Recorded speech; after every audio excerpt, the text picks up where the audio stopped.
salaamaaleykum mbokk internet ñu ngi leen nuyu di leen siyaare di leen ñaanal jàmm ak tawfeex di ñaan Cheikh Mouhamadou Mountakha Mbacké mu yàgg fi loolu ànd ak wér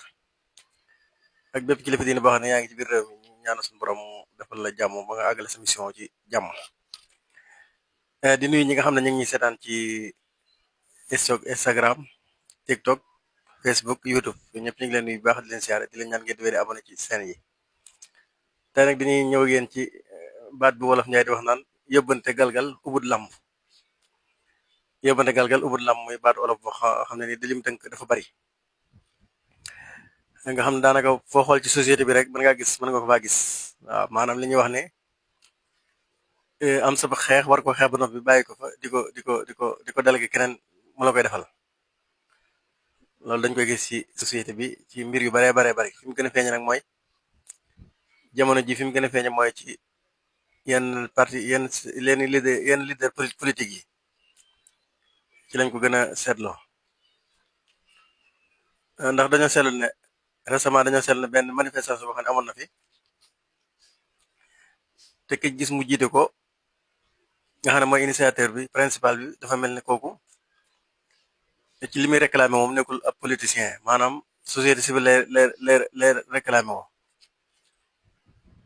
waaye dañoo gis ne li fi gën a animé débat politique bi tamit ci wàllu ay opposition daanaka boo xoolee du nekkul opposant waaye ay chroniqueur lañu yoo xam ne nii ñoom ñoo nekk ci télé yi di leen défendre am na ñu bari nag ñuy wax ne dafa am lu nekk ci ginnaaw loolu la ñuy def maanaam dafa am ñu leen di wax loo di leen am lañ leen di jox loolu nag dañoo dégg ay yenn gars yi di ko wax rek ay journaliste wala ay ñeneen ñoo xam ne ay chroniqueur lañ yoo xam ne xëy na dañoo féete ci beneen côté wala sax nit wax ku nekk ci parti ne diw am na ñoo xam ne nii dañ leen di jox di leen wax loo ñuy wax loolu nag li tax ñu mën koo dëggal bokk na ci benn chroniqueur ku ñu woowee ab chroniqueur bu mosoon toog ci ab chaîne de télévision classique daal di ne buñ ma joxee nangam ci ay millions ma saaga diw daal di tudd leader bi fi gën a fës jamono ji ci dëkk bi nga xam ne maanaam nit ñi gën a bari ci nit ñi moom lañ topp jamono ji mu nekk premier ministre bu Sénégal moom la tudd ne buñ ma joxee nangam ma wax ko nangam wax ju ñaaw sax la tudd ma saaga ko la wax quoi waaye xam nga loolu bu dee wax na ko rek kon day dëggal day mën a dëggal lu mel noonu xëy na kooku xam nga xëy na mbir mu ne boo ko dee seet boo ci amee exemple rek benn mën nga jàpp ne ci des noonu lay demee kon loolu dafa nekk loo xam ne ni kon luñ mënta weddi la loo xam ne kon mënu ko weddi loolu nag li tax ma koy wax mooy ñoom ñu koy def dama bëgg rek ñu xam ne loolu kenn mënut a gañe ci ab guerre kenn mënu ko gañe ci délégué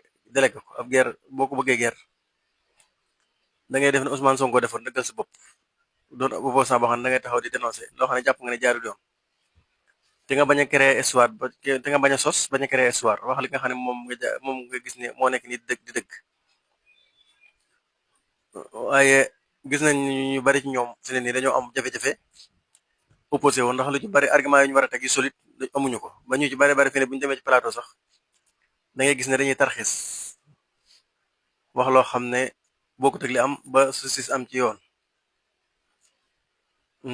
am réew nag bu demee ba toll foofu ñi ko yor nga xam ne daanaka mënu leen waxal dara lu ñaaw lu dut di leen sosal donc